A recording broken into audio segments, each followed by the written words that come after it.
Graças e paz, queridos. Glória a Deus. Você pode dar um glória a Deus? Está tão fraco. Pode dar um glória a Deus? Pode dar um glória a Jesus? Amém. Feche seus olhos, vamos orar. Pai, no nome de Jesus Cristo, nós te somos gratos por aquilo que o Senhor já tem feito em nossas vidas, por aquilo que o Senhor fez nesta manhã, já fez nesta manhã, enquanto nós ministrávamos a Ti. E agora, Senhor, será o Senhor ministrando a nós através da Tua palavra. Eu sou apenas um vaso nas Tuas mãos, um vaso de barro, portando um tesouro dentro de mim.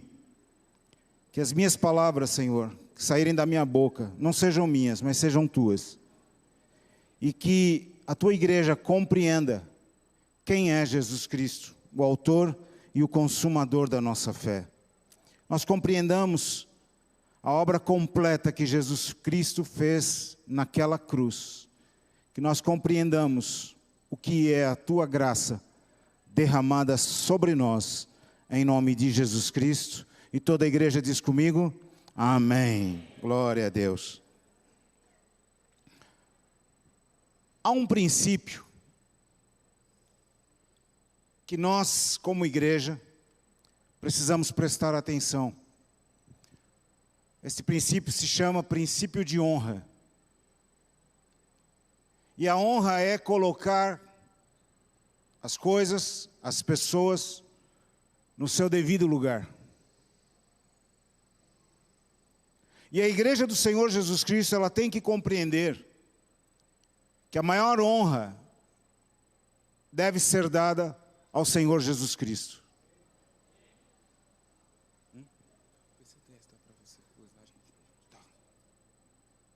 E a honra deve ser dada ao Senhor Jesus Cristo. É isto que, esta é a terceira lição de um retrato que eu estou mostrando à igreja desde dia 25 de dezembro. Um álbum de fotografias acerca de Jesus Cristo. Quem é Jesus Cristo? O que Ele significa para nós? O que Ele significa para a igreja? Na primeira lição, nós vimos Jesus Cristo e o ministério da reconciliação. Eu não vou voltar e nem vou relembrar o que foi dito.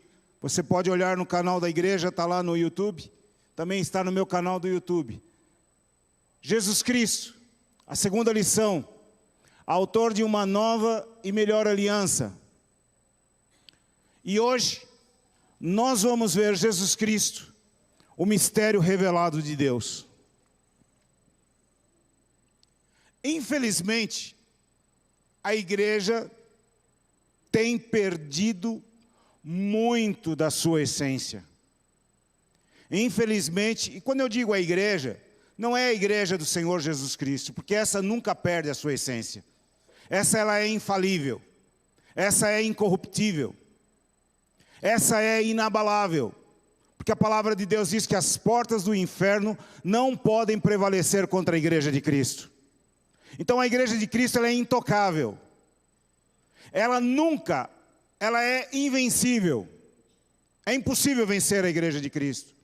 Então o que está sendo corrompido? As denominações, o sistema.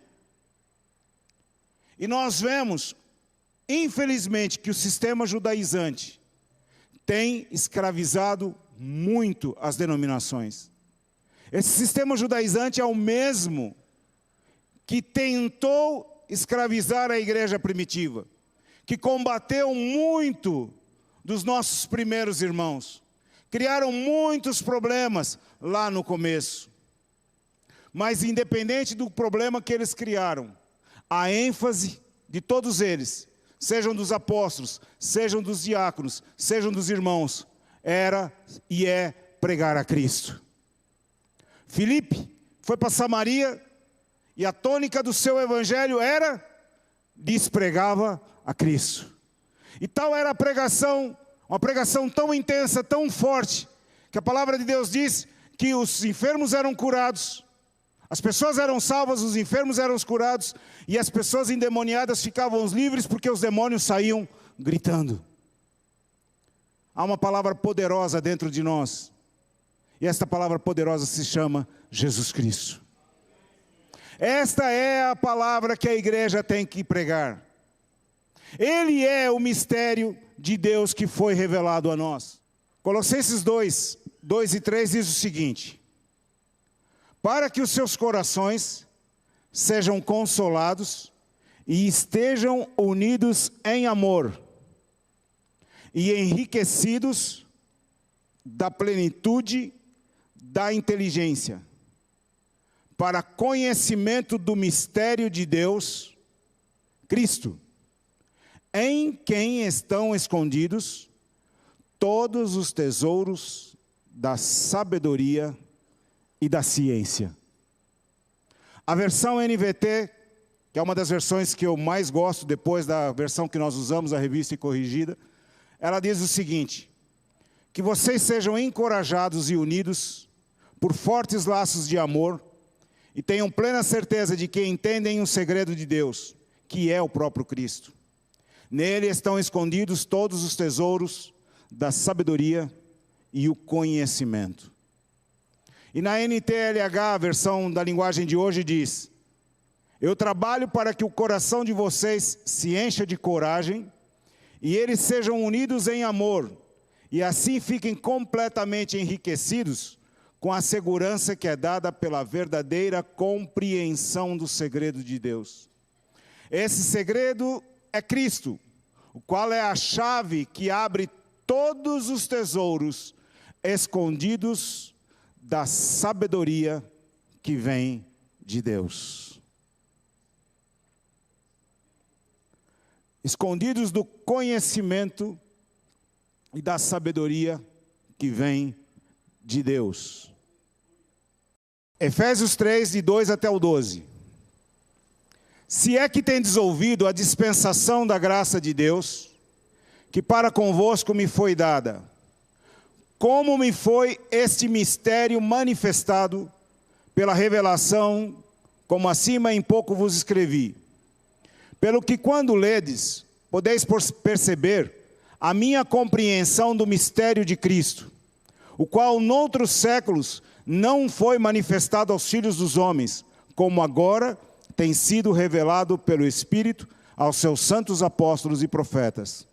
A saber, que os gentios são co-herdeiros e de um mesmo corpo, e participantes da promessa em Cristo pelo Evangelho, do qual fui feito ministro pelo dom da graça de Deus, que me foi dado segundo a operação do seu poder.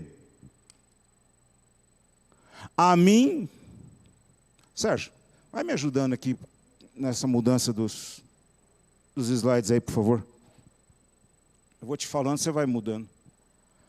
A mim, o mínimo de todos os gentios, de todos os santos, me foi dada esta graça de anunciar entre os gentios, por meio do Evangelho, as riquezas incompreensíveis de Cristo, e demonstrar a todos qual seja a dispensação do mistério, que desde o século esteve oculto em Deus, que tudo criou, para que agora pela igreja, presta atenção, vou repetir esse trecho, e demonstrar a todos qual seja a dispensação do mistério, que desde os séculos esteve oculto em Deus, que tudo criou, para que agora, pela igreja, a multiforme sabedoria de Deus seja conhecida dos principados e potestades dos céus, segundo o eterno propósito que fez em Cristo Jesus, nosso Senhor, no qual temos ousadia e acesso com confiança pela fé nele. Colossenses e Efésios, duas epístolas de Paulo, nos fala acerca do mistério de Deus que foi revelado. E esse mistério de Deus não foi revelado aos antigos. Esse mistério de Deus foi revelado à igreja, a você. Quem é a igreja aqui? Você tem certeza? Quem é a igreja aqui? Esse mistério foi revelado a nós. Esse mistério de Deus, Cristo, foi revelado a nós. Quando nós olhamos para a palavra de Deus, nós vemos 39 livros do Antigo Testamento, 27 livros do Novo Testamento. Mas há uma grande diferenciação. Até a crucificação de Jesus Cristo, todos estavam debaixo da lei. Porque Jesus Cristo disse que Ele não veio abrogar, Ele não veio revogar a lei, mas Ele veio cumprir a lei. E Jesus Cristo cumpriu a lei cabalmente, integralmente. E quando Jesus foi crucificado e foi morto, a antiga aliança terminou, acabou. E foi estabelecido uma nova aliança, um novo concerto, com novas condições, com melhores promessas. E Jesus Cristo estabeleceu um novo sacerdócio. O sacerdócio levítico acabou, e agora vem um novo sacerdócio que vem da ordem de Melquisedeque, que é uma representação de Jesus Cristo. Se o sacerdócio acabou, se o sacerdócio antigo acabou, o sacerdócio levítico acabou, foi necessário estabelecer uma nova lei. E Jesus Cristo próprio estabeleceu isso. Ele estabeleceu uma nova lei. Ele diz: um novo mandamento vos dou, que vos ameis uns aos outros como eu vos amei. Então os 10 mandamentos que foram dados lá em Êxodo 20, depois foram transformados em mais 613 mandamentos. Acabou tudo. Todos os rituais, todos os sacrifícios, tudo aquilo que era do passado, encerrou em Jesus Cristo. E uma nova aliança, uma nova dispensação começou, que é a aliança que nós comemoramos uma vez por mês na Santa Ceia. E nós precisamos tomar consciência e não fazer disso um ato religioso, mas devemos fazer disso um ato de comemoração, porque um novo tempo começou em Jesus Cristo. E esse tempo que começou em Jesus Cristo é interessante porque Jesus disse aos discípulos: ficai em Jerusalém até que do alto sejais revestidos de poder. Só que depois que vocês forem revestidos de poder, vocês vão ser testemunhas em Jerusalém, Judeia, Samaria e confins da terra. E o que aconteceu com a igreja? Inicialmente, ficaram concentrados em Jerusalém. Ficaram concentrados em Jerusalém. Eles não queriam sair de Jerusalém. Ficaram ali. Veio o Espírito Santo, foi derramado sobre a igreja. Foi um avivamento, aconteceu ali. E eles ficaram concentrados em Jerusalém.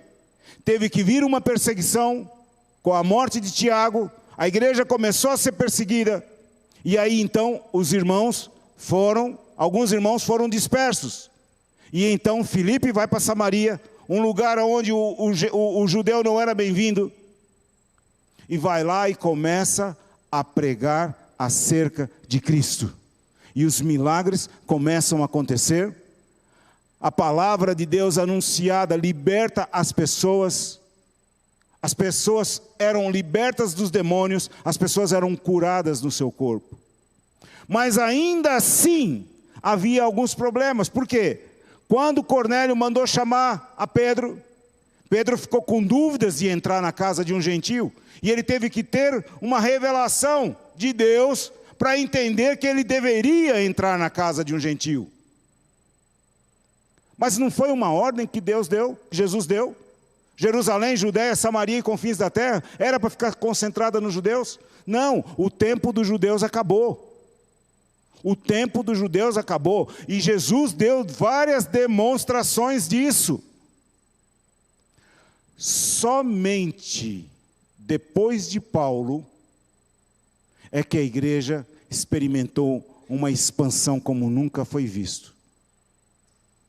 Somente depois de Paulo, da obra que o Senhor fez na vida dele, da visão que Paulo teve, de tudo aquilo que Paulo passou, o mesmo que foi perseguidor da igreja, o judaizante que perseguiu a igreja, somente depois da revelação que Paulo teve, é que a igreja foi expandida.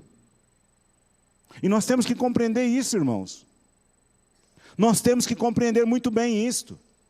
Porque Paulo foi o responsável, Paulo e o autor da Epístola aos Hebreus, que nós não sabemos quem é, foi o responsável, ou foram os responsáveis, porque alguns acreditam que a Epístola aos Hebreus foi escrita por Paulo, mas nós não temos provas disso.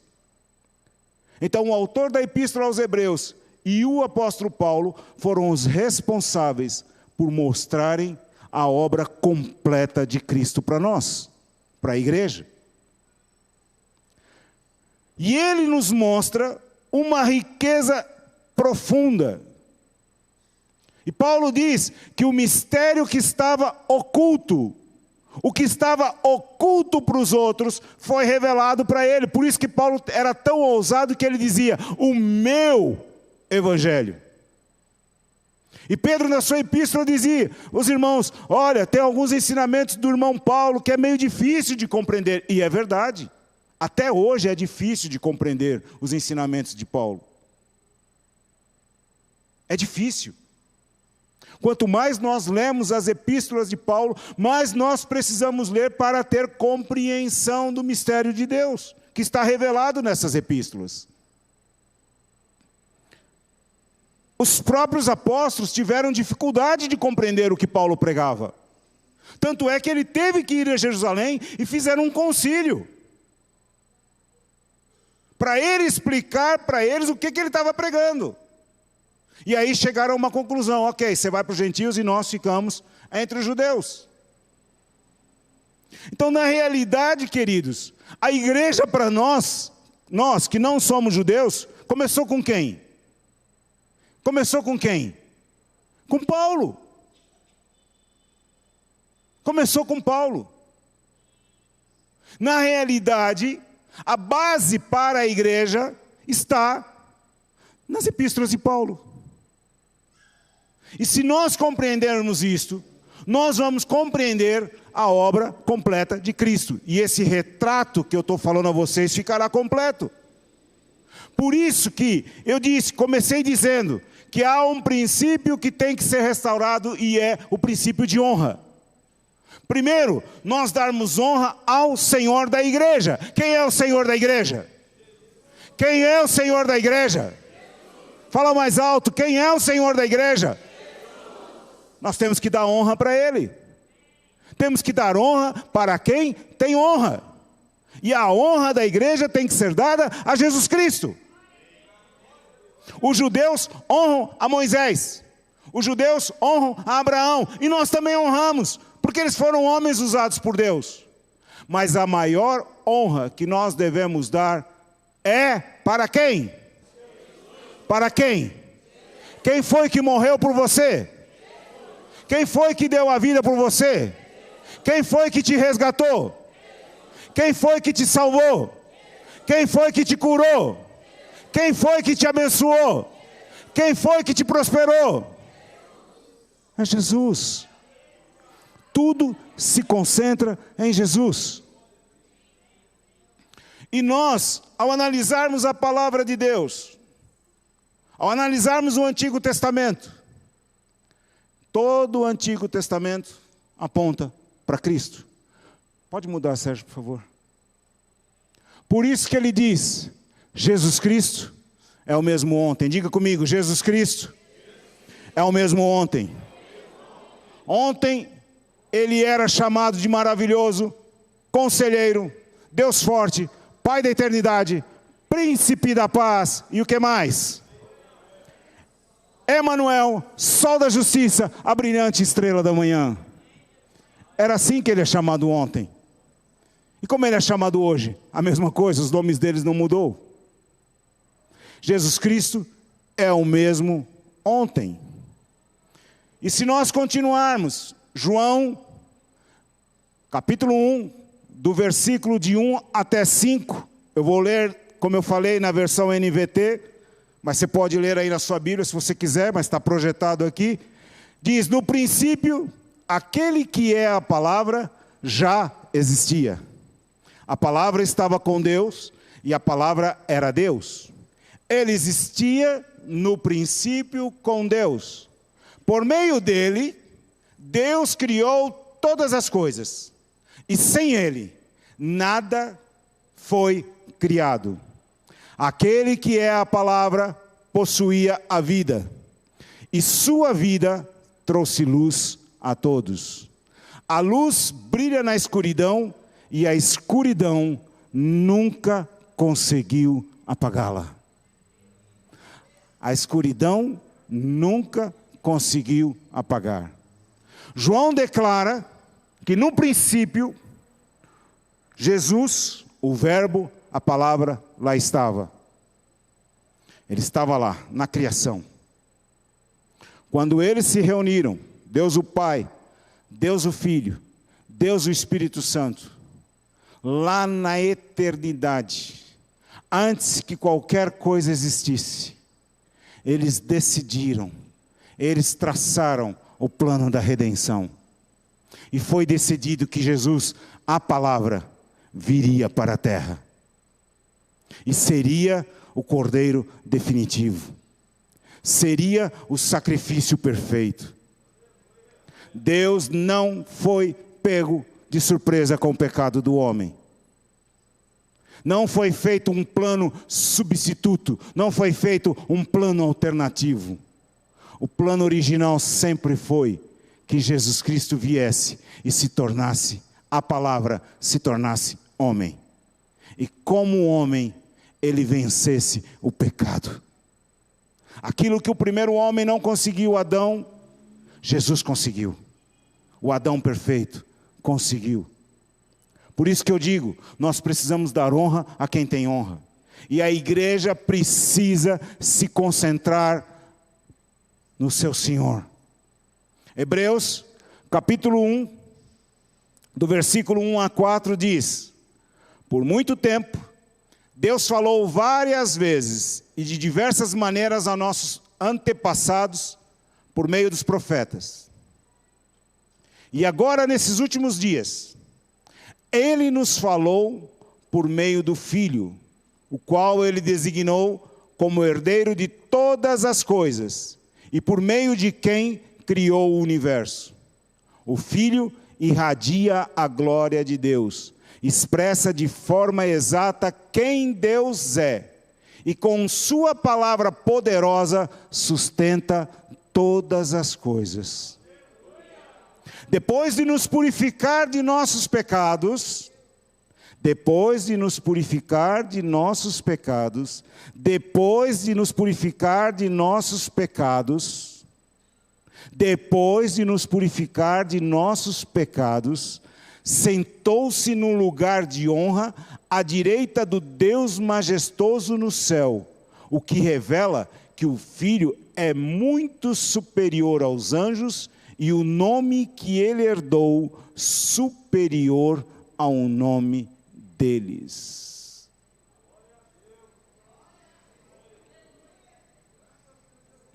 Quem são os anjos? Quem são os anjos? Seres celestiais que vivem diante de Deus. E o profeta Isaías diz que eles declaram o quê? Em Isaías 6. É o Senhor dos exércitos. Toda a terra está cheia da sua glória. Estes seres que proclamam dia e noite, 24 horas por dia, no nosso calendário, no nosso tempo, porque eles não sabem o que é 24 horas. Eles sabem o que é a eternidade. Eles proclamam: Santo, Santo, Santo. Esses seres celestiais não se comparam a Jesus Cristo. Nem Miguel, nem Gabriel, nenhum deles se compara a Jesus Cristo. O que tentou se comparar e disse: subirei e serei semelhante ao Altíssimo, chama-se o diabo, o adversário. foi derrotado, foi expulso do céu. E quando Jesus Cristo veio, deu-lhe o seu devido lugar. Ele foi até as partes mais baixas da terra e humilhou, vilipendiou o diabo diante de todo o seu exército. Este nome, o nome de Jesus Cristo, é o nome de glória. Este nome poderoso é o nome que tem que ser exaltado pela igreja. Esse nome poderoso é o nome que tem que ser falado dia e noite, tem que ser pregado, tem que ser cantado, como nós fizemos aqui agora. Vocês perceberam que quando nós cantamos o nome de Cristo, a igreja não se aguenta? Vocês perceberam que quando nós cantamos o nome de Cristo, a igreja se abala? A igreja se derrete? Começa a cantar o nome de Cristo, começa a exaltar o nome de Cristo, as nossas pernas ficam bambas. E assim como Isaías, o profeta do Antigo Testamento, que só teve uma visão, ele não experimentou o que nós experimentamos. Ele caiu de joelhos quando ele viu a glória do Senhor. Ai de mim que vou perecendo, porque eu sou um homem de lábios impuros e habito no meio de um povo de impuros lábios. A mesma visão teve Paulo, ou Saulo, quando ele estava furioso com cartas para perseguir e matar a igreja. E de repente um clarão apareceu, e Saulo caiu. Não sei se ele estava no cavalo, se ele estava a pé, eu não sei. Eu sei que ele caiu, e ele ouviu uma voz: por que, Saulo, Saulo, por que me persegues? Quem és tu, Senhor? Eu sou a Jesus Cristo, a quem tu persegues.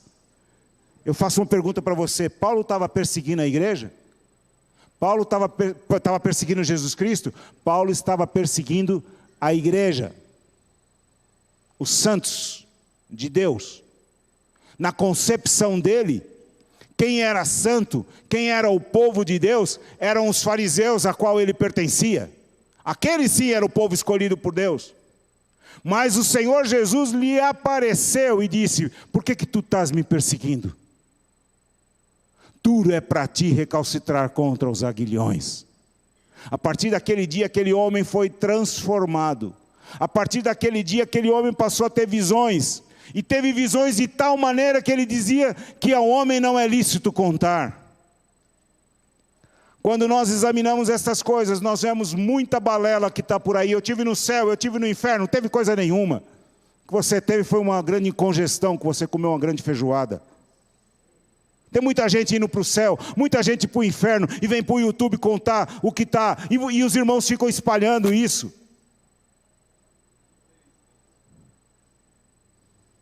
Meus queridos, nós temos a revelação do maior segredo de Deus, que Ele guardou durante muito tempo. Ele revelou aos poucos no Antigo Testamento. Ele revelou aos poucos no Antigo Testamento. Pode trocar. Por isso que o Antigo Testamento, com seus princípios, histórias e rituais, serviu para apresentar a Cristo. E representava uma imagem em 3D, uma maquete, um projeto, uma sombra da luz que deveria vir. Tudo e todos direcionavam para a obra completa de Deus em Jesus Cristo. Desde Adão, passando por Abraão, Moisés, o tabernáculo, a lei, os sacrifícios, os juízes e profetas, Davi e todos os salmistas, até o último e maior profeta de todos, João Batista. Todos apontavam para Cristo. Por que João Batista foi o maior profeta de todos? Porque João Batista cumpriu aquilo que os outros profetas profetizaram. Ele diz: eis aí o Cordeiro de Deus que tira o pecado do mundo. O que os outros profetas ansiavam, desejavam, profetizavam, proclamavam, João Batista teve a oportunidade de ver com seus próprios olhos. E a graça que estava sobre João Batista foi tão tremenda, que ainda no ventre da sua mãe, ele já reconheceu o Salvador. Porque diz que quando Maria foi visitar Isabel, a criança no seu ventre saltou. Cheio do Espírito Santo no ventre da mãe. Que coisa tremenda, queridos. Nós hoje temos uma riqueza, um tesouro tão profundo, tão grande, tanta riqueza, e nós continuamos pobres, de mãos estendidas, pedindo esmolas.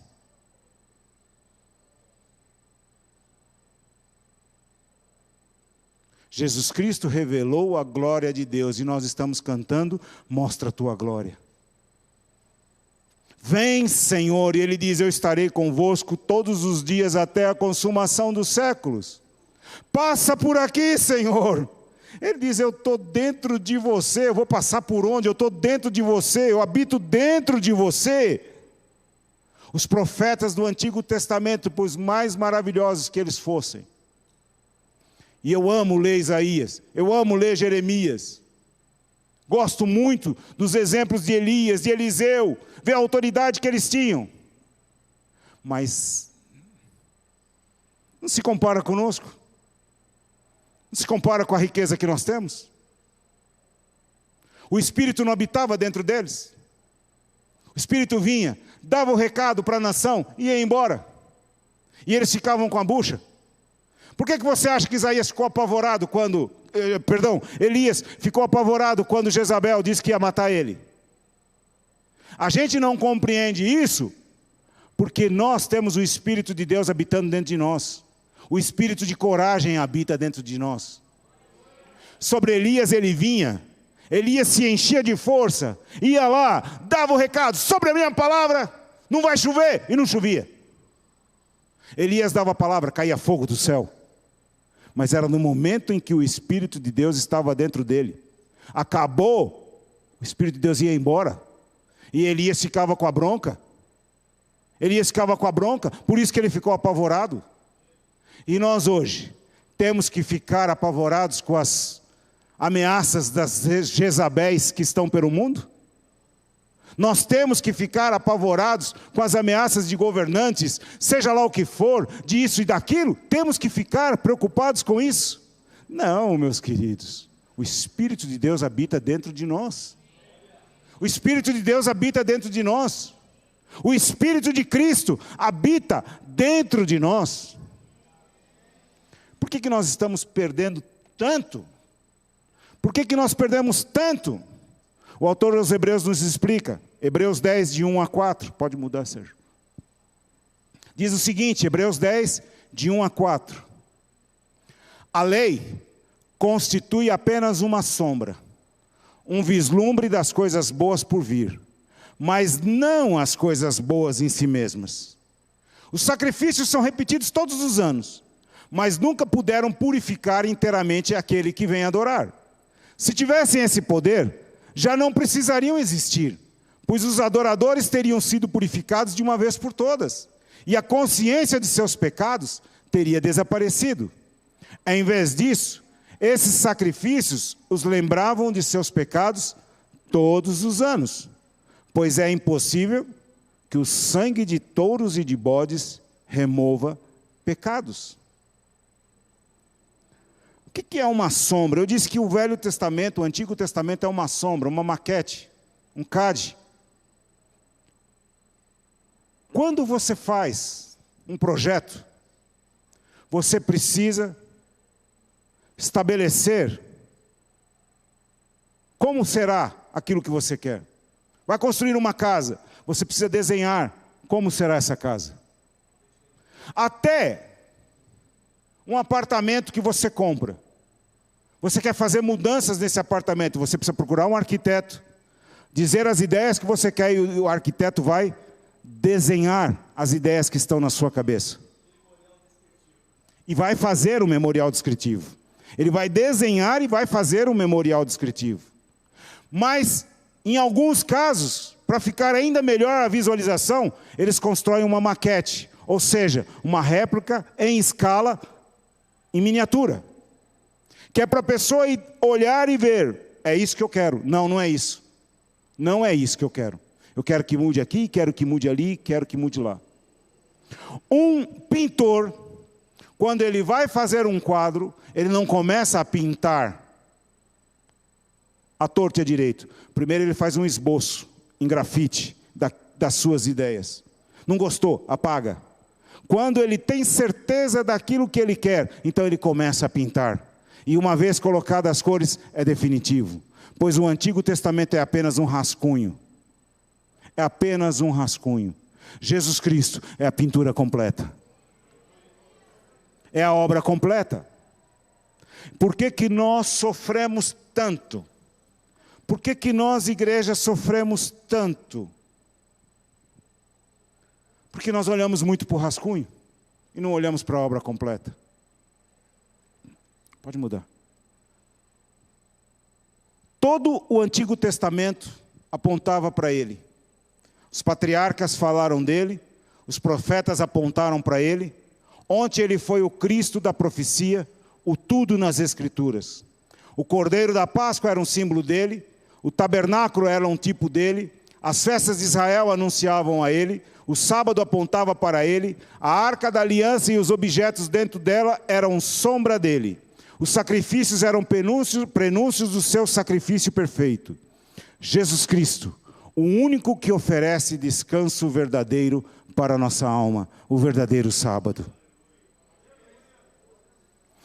Por que que nós não ocupamos mais com a sombra? Porque nós temos a substância.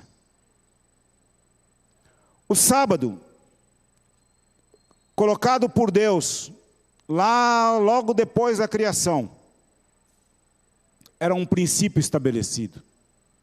Como tudo era um desenho, um projeto daquilo que viria, Deus estabeleceu um dia para o povo de Israel. Nesse dia vocês não vão fazer nada, vocês vão descansar.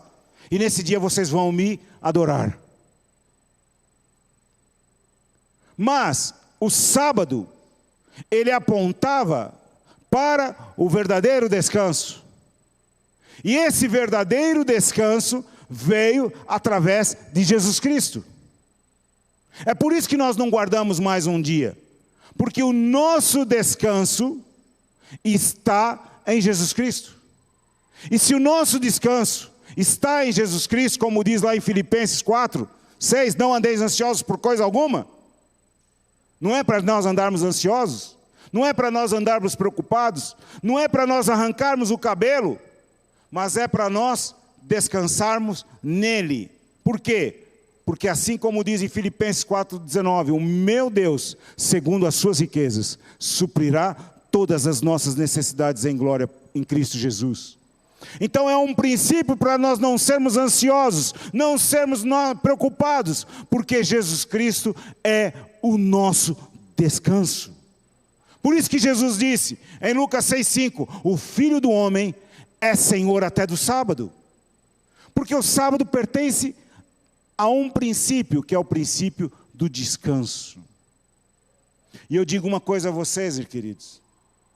Nós temos o descanso à nossa disposição, mas muitas vezes nós preferimos ficar preocupados. Muitas vezes preferimos ficar ansiosos, quando nós temos o descanso à nossa disposição. Colossenses capítulo 2, versículo 16 e 17 diz: porque nele foram criadas todas as coisas que há nos céus e na terra, visíveis e invisíveis, sejam tronos, sejam dominações, sejam principados, sejam potestades, tudo foi criado por ele e para ele. Ele é antes de todas as coisas, e todas as coisas subsistem por ele. Não há nada que possa resistir ao nosso Senhor Jesus Cristo. Não há absolutamente nada, nem o diabo. As pessoas dizem que o diabo é um poder, é uma força que se opõe a Deus. Como? Como que ele é uma força que se opõe a Deus? A única força que ele tem chama-se mentira, porque ele é o pai da mentira. É um engano. Porque a palavra de Deus diz que Jesus foi lá e tirou as chaves da morte e do inferno. Ele não tem nem chave de casa. Nem chave de casa ele tem. Você tem a chave da sua casa aí no seu bolso, ele não tem. João 10:10 diz que o ladrão veio para matar, roubar e destruir. Não é? Mas quando Jesus foi crucificado, o que a palavra diz? Que ele matou a morte. Ele matou o pecado. Ele tirou do diabo aquele que tinha o poder da morte. Ele tirou esse poder dele. Aquele que tinha o império da morte, nem poder, era um império. Era um governo poderoso. Aquele que tinha o império da morte, Jesus derrotou. Nossa, que silêncio. Acho que você não entendeu o que eu falei. Jesus derrotou aquele que tinha o império da morte.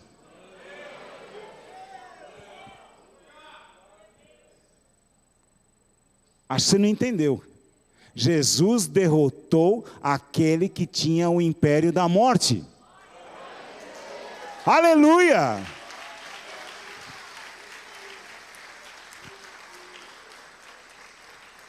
Olha o que diz Gálatas 4:4-11, eu vou ler novamente na NVT. Mas quando chegou o tempo certo, Deus enviou seu filho, nascido de uma mulher e sob a lei. Assim o fez para resgatar a nós, que estávamos sob a lei, a fim de nos adotar como seus filhos. E porque nós somos seus filhos, Deus enviou ao nosso coração o Espírito de seu Filho, e por meio dele clamamos, Abba, Pai, Paizinho querido. Agora você já não é escravo, mas filho de Deus. E uma vez que é filho, Deus o tornou herdeiro dele. Antes de conhecerem a Deus, vocês eram escravos de supostos deuses, que na verdade nem existem. Agora que conhecem a Deus, ou melhor, agora que Deus os conhece, por que desejam voltar e tornar-se novamente escravos dos frágeis e inúteis princípios básicos deste mundo? Vocês insistem em guardar certos dias, meses, estações ou anos. Temo por vocês. Talvez meu árduo trabalho em seu favor tenha sido inútil. Queridos, Paulo já falava aos Gálatas que estavam querendo voltar aos princípios judaizantes. Temo que o meu trabalho com vocês tenha sido inútil. E eu vejo Jesus Cristo olhando para as denominações e vendo elas tão escravas do sistema judaizante. E ele diz, meu trabalho para vocês, com vocês foi inútil. Entenda, quando nós falamos do Antigo Testamento, nós não estamos falando contra o Antigo Testamento. Porque se falássemos contra o Antigo Testamento, nós seríamos apóstatas, nós seríamos hereges. A palavra de Deus está contida no Antigo Testamento. É a revelação que aponta para Jesus Cristo. Mas nós temos que compreender que a obra completa de Jesus Cristo, a obra exata, o que significa para nós, o que a graça significa para nós, o que tão grande salvação significa para nós, está descrita no Novo Testamento. A riqueza, que não é ouro e prata, os tesouros da sabedoria e do conhecimento. Eu estava pensando esses dias, Einstein foi um homem dos mais inteligentes que houve na Terra.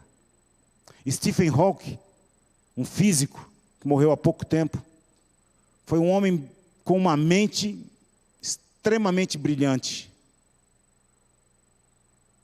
Mas Paulo diz que eu e você, que somos a igreja, nós somos dotados da plenitude da inteligência. Eu e você somos dotados da plenitude da inteligência. Eu e você somos dotados da plenitude da inteligência. Eu e você somos dotados da plenitude da inteligência. Honorina, como é que você aprendeu a ler?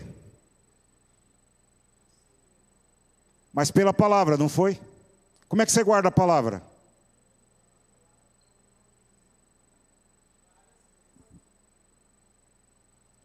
A Honorina, ela tem a palavra guardada no coração. Você fala o versículo, ela sabe. Tem muita palavra guardada. e não é uma mulher de letras. Mas não vá discutir a palavra com ela, que ela conhece a palavra. Por quê? Porque a Onolina é dotada da plenitude da inteligência que vem de Cristo, para conhecer o mistério de Deus Cristo, em quem estão escondidos todos os tesouros da sabedoria e da ciência. A revelação. Quando você... Hoje a gente não tem mais isso, mas antigamente, nós tirávamos fotografia com uma máquina, e tinha um filme dentro. Hoje você tira a foto, você já vê. Não gostou, apaga e tira de novo. Antigamente não era assim. Você tirava a foto e precisava revelar. E quando revelava o negativo, a foto era impressa num negativo e você tinha que levar para um laboratório, para Kodak, para Fuji, para sei lá mais quem, para ser revelada a foto. E quando a foto chegava, quantas surpresas nós tínhamos. Porque de repente tinha alguém feio atrás da foto que você não colocou. Quantas surpresas nós tínhamos quando a gente pegava as revelações das fotos. Quantas imagens apareciam. Nossa, eu não me lembrava mais disso. Principalmente quando se passava muito tempo depois que a gente tirou aquelas fotos. Pois assim hoje ainda é com a palavra. À medida que nós vamos lendo a palavra, ela vai sendo revelada para nós. É o mesmo processo de antigamente da fotografia. Ela vai sendo revelada e a gente vai tendo, puxa vida, isso aqui estava aqui? Eu não sabia que isso aqui estava aqui. E a gente fica surpreso com a revelação que nos é dada. Quantas coisas, há pouco tempo atrás eu fiquei surpreso com Colossenses 2, quantas vezes eu já li Colossenses 2? Quantas vezes eu já li a epístola de Colossenses? E um dia, eu estava lendo e disse, opa, eu estou preocupado que o Senhor é o dono do ouro e da prata. E eu tenho um tesouro tão profundo que eu não estava tomando conta dele. E esse tesouro é tão profundo que até o ouro e a prata ele traz. Até o ouro e a prata ele traz. Nós precisamos, queridos, entender quem é o nosso Cristo. Entender quem é o nosso Cristo. Eu disse que Ele é o mesmo ontem. E Ele é o mesmo hoje. Ele foi o mesmo ontem e Ele é o mesmo hoje. Ele é o mesmo ontem e Ele é o mesmo hoje. Aquele Cristo que os antigos ansiavam é o Cristo que nós temos habitando dentro de nós. Jesus Cristo, mediador de uma melhor aliança. Temos uma nova aliança com melhores condições. Hebreus 8:6 diz o seguinte: mas agora alcançou ele ministério tanto mais excelente, quanto é mediador de um melhor concerto, que está confirmada em melhores promessas. Vamos dizer juntos? Eu falo e você repita. Mas agora alcançou ele ministério tanto mais excelente, quanto é mediador de um melhor concerto, que está confirmado em melhores promessas.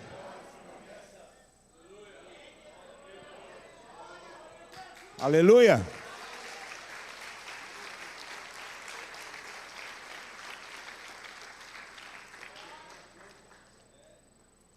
O Filho do Altíssimo habitou com o Pai em glória excelsa antes que houvesse mundo. Criou todas as coisas e as sustenta pela palavra do seu poder. O Verbo que se fez carne, na plenitude dos tempos nasceu de mulher sob a lei, para ser o nosso Redentor. Habitou entre nós cheio de graça e de verdade. A semente da mulher que esmagou a cabeça da serpente. O Cordeiro que tira o pecado do mundo. O primogênito entre muitos irmãos. Antes ele era o unigênito, o único filho. Agora ele é o primogênito entre muitos irmãos. E quem é aqui é irmão de Jesus Cristo? Quem aqui é irmão de Jesus Cristo? Diga, eu sou irmão de Jesus Cristo.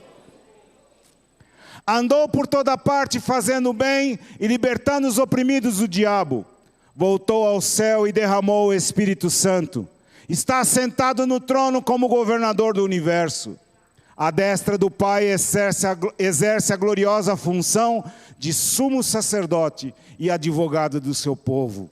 Está conosco, refúgio verdadeiro, alegria, paz, justiça, a porta da salvação e o caminho para Deus.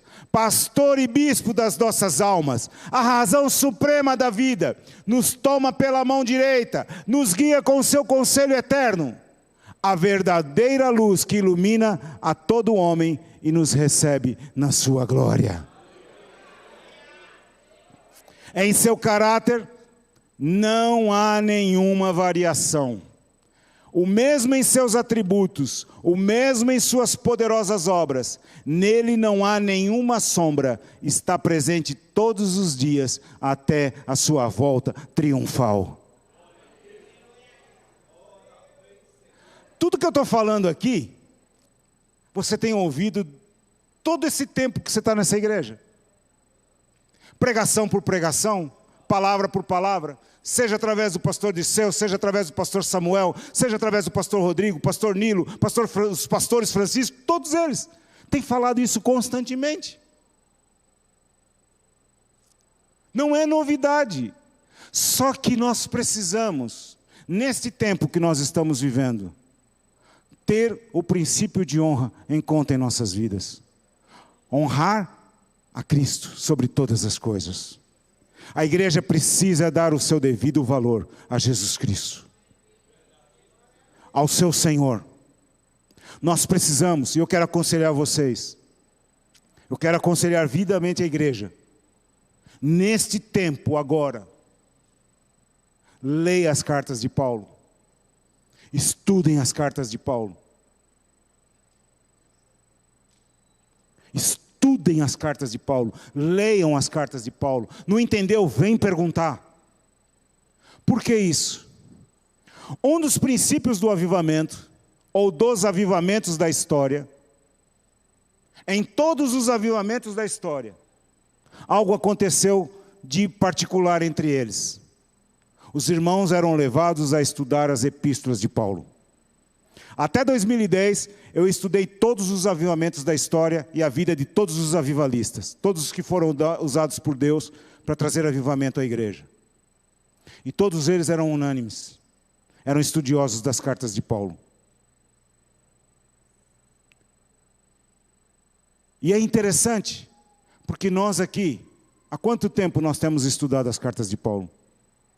Quantas vezes já foi aqui ensinado acerca de Gálatas, acerca de Efésios, acerca de Colossenses, de Filipenses, 1 e 2 Tessalonicenses, 1 e 2 Timóteo? Quantas vezes? Acerca de Tito, acerca de Filemão, quantas vezes? Quantas vezes já nos foi ensinado? Então, queridos, nós já estamos adiantados no processo. Nós já estamos adiantados porque o mover dos últimos tempos, o mover dos últimos tempos que vai acontecer na igreja, e que vai acontecer conosco aqui, aquela obra de espanto e de assombro tão prometida. Esta obra de espanto e de assombro vai acontecer no exato momento que Deus determinou, e no exato momento que nós nos alinharmos em torno da mensagem de Jesus Cristo. Nós temos exemplos na palavra. Lhes pregava a Cristo. Os apóstolos pregavam a Cristo. 1 Tessalonicenses, no capítulo 2, 1 Coríntios, capítulo 2, Paulo diz que quando foi ter com eles, com os irmãos ali de Coríntios, ele não foi com palavras de sublimidade humana, de sabedoria humana. Paulo foi em demonstração de espírito e poder, para que a fé deles não se apoiasse na sabedoria dos homens, mas no poder de Deus. E o poder de Deus está onde? Onde está o poder de Deus? Em Cristo. Em Cristo. O poder de Deus está em Cristo. E Cristo está onde? Dentro de nós. Diga comigo, o poder de Deus está em Cristo. E Cristo habita dentro de mim. Então o poder de Deus está dentro de você. O poder de Deus está dentro de você 24 horas por dia. O poder de Deus está dentro de você. Não está em outro lugar, está dentro de você. O poder de Deus está dentro de você. Não deseje aquilo que você já tem. Não ore por aquilo que você já tem. É um contrassenso nós orarmos por aquilo que nós temos.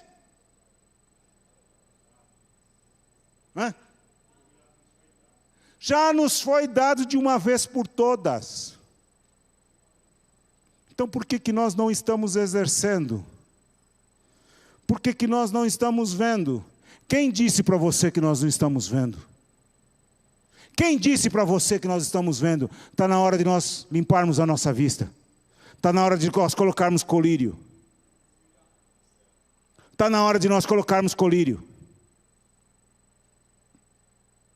Porque quando você começa a ouvir os testemunhos dos irmãos, quando começa a ouvir os testemunhos, que nem eu tenho tido a oportunidade agora de falar com os santos, que me levam ao hospital. Cada dia é um que me leva. Que privilégio que eu estou tendo. Que privilégio que eu estou tendo. Alguns dizem para mim, o privilégio é meu, pastor. Não, meu amigo, o privilégio é meu. Nessa parte eu estou sendo egoísta, o privilégio é meu. Porque eu estou ouvindo cada coisa. Cada pérola. Cada testemunho abençoado. Eu estou ouvindo o poder de Deus. Como Deus age na vida de cada um. Como Deus tem agido na vida de cada um. Sabe o que está faltando para nós? Termos ainda mais poder de Deus? Unidade. João 17. Outro texto que nós precisamos compreender. João 17. Porque Jesus disse, quando vocês forem um, o mundo há de crer que eu fui enviado. Quando vocês forem um, o mundo há de crer que eu fui enviado. Mais uma vez eu pensava que eu fosse terminar essa lição hoje. Não terminei, só dei metade. Mas o Senhor é quem comanda. Nós hoje exaltamos a Cristo no louvor, exaltamos a Cristo na palavra. E quando nós estávamos adorando a Deus, eu estava quieto ali no meu canto. Eu estava sentado ali. E me veio algo ao meu coração. Se preparem. Se preparem. Igreja, se prepara. Igreja, se prepara. Porque no dia que o Senhor determinou, no dia que o Senhor determinou, não é antes e nem depois, no dia que Ele determinou, vai ter um derramamento do Espírito aqui, não como no dia do Pentecostes, porque o Espírito habita dentro de nós, mas vai ser um derramamento do Espírito de dentro para fora. O Espírito que habita dentro de nós, vai jorrar de tal maneira, vai jorrar de tal maneira, de tal maneira, de tal maneira, que essa água vai subir aqui, e vai chegar no teto, e vai ser algo tão poderoso, que o povo aí fora vai dizer, o que está acontecendo ali? E a semelhança do que aconteceu em Atos, uns vão dizer, estão bêbados, estão cheios de mosto. Não estão não. E vai ser muito mais do que aquilo que foi dito pelo profeta Joel. Porque o que foi dito pelo profeta Joel se cumpriu em Atos 2. E o que nós vamos ver se cumprir nos nossos dias é o que Jesus Cristo prometeu. Os verdadeiros adoradores adorarão o Pai em espírito e em verdade. E do seu ventre fluirão rios de águas vivas. Se prepara, igreja. Não força nada. Não forcem nada. Não precisa forçar nada não. Vai ser tão natural. De tão espiritual que vai ser tão natural para nós. Gilmar, Helenice, Sérgio, Vocês vão estar ministrando, os outros, Samuel, quem estiver ministrando. Eu não sei nem como é que vocês vão fazer para ficar de pé, porque não vai conseguir. A glória vai ser tremenda. E esta glória tem uma fonte. Esta glória tem uma fonte que a igreja precisa compreender. Esta glória tem uma fonte, Cristo. Esta glória tem uma fonte, Cristo. Quando nós alinharmos a mensagem de Cristo, a palavra de Cristo habitando ricamente em nós. Não é o que Paulo disse? Que a palavra de Cristo habite ricamente em vós. Quando esta palavra de Cristo estiver habitando ricamente em nós, então não depende mais dele, depende de nós. Não depende mais dele. A demora não é dele, a demora é nossa. A demora é nossa. Lembra que eu falei do princípio de honra? E provavelmente qualquer dia desse o pastor Sérgio vai pregar sobre isso, porque é algo que Deus colocou no coração dele e tem que ser falado. E a igreja precisa despertar para esse princípio, honrar Cristo e honrar ao casal que foi estabelecido como anjos da igreja, honrar aos homens que foram estabelecidos abaixo da autoridade deles como pastores, que velam pelo rebanho. Mas existe uma hierarquia que tem que ser preservada. Cristo, cabeça da igreja. No caso desta local, Dirceu e Ruth, precisam ser honrados. E depois os demais que vêm abaixo das autoridades dele. Nós vamos ver o derramar do Senhor aqui. Nós vamos ver o derramar do Senhor aqui. Nós vamos ver o derramar do Senhor aqui. Se preparem. Por isso que eu estou dizendo a vocês e insisto para terminar. Leiam as cartas de Paulo. Leiam as cartas de Paulo. Nesses dias agora, não leia outras coisas. Começa a ler as cartas de Paulo. Começa a ler por Atos. Começa a ler por Atos. Começa a ler Atos. Atos, Romanos e vai indo. Começa a ler por Atos, porque a história de Paulo começa em Atos. Começa a ler ali. E dizendo, Senhor, revela para mim a tua palavra. Revela para mim a tua palavra. Revela para mim esses tesouros. Revela para mim esses tesouros. Revela para mim esses tesouros. E se você não estiver entendendo, está aqui os pastores para explicar. E se os pastores não estiverem entendendo, está aqui o pastor para explicar, o pastor Dirceu para explicar. Alinhamento. Alinhamento. Vamos nos alinhar em torno do mistério de Deus, Cristo. Em torno da palavra revelada, Cristo. Se nós fizermos isto, o que todos nós desejamos, culto após culto, o louvor já entendeu isso. O pessoal do louvor já entendeu isso. Você já reparou que em vários cultos tem sido a exaltação de Cristo? Vários cultos eles estão exaltando a Cristo. Faz tempo já. Exaltando a Cristo, exaltando a Cristo, exaltando a Cristo. E a gente começa a querer já levitar, né? Já começa os pezinhos, já começa a levantar. Daqui a pouco, quando vai ver, a gente vai estar flutuando. Vai estar flutuando de tal maneira que a presença de Deus vai ser tão gostosa nesse lugar, que a gente não vai ter pressa. Desculpa, André, você está aí de pé esperando. Nós não vamos ter pressa. Nós ficamos agora admirados com o avivamento que teve em Augsburg. Aquilo não é nada. Aquilo não é nada diante do que Deus vai fazer entre nós. Não, ouve o que eu estou falando, mas pastor, você está sendo folgado demais. Não, eu estou sendo ousado, com a certeza que eu tenho no meu coração. Com a certeza daquilo que Cristo tem revelado para nós. Eu disse quinta-feira, que depois que eu ressuscitei, vai fazer 1 ano, agora em maio. 1 ano já. Depois que eu ressuscitei, eu não tenho outro prazer, eu não tenho outra alegria, eu não tenho outro modo de viver, a não ser conhecer a Cristo. Conhecer a Cristo. E eu não troco este último ano pelos 56 anteriores. Não troco. Não troco. Porque o que eu tenho visto da palavra de Deus, o que eu tenho ouvido da palavra de Deus, e eu sei que é pouco ainda daquilo que virá. Por isso que eu digo, não depende mais de Jesus, depende de nós. Que a palavra está dada. Receba se quiser. A palavra está dada. E essa palavra está enxertada em nós. Amém?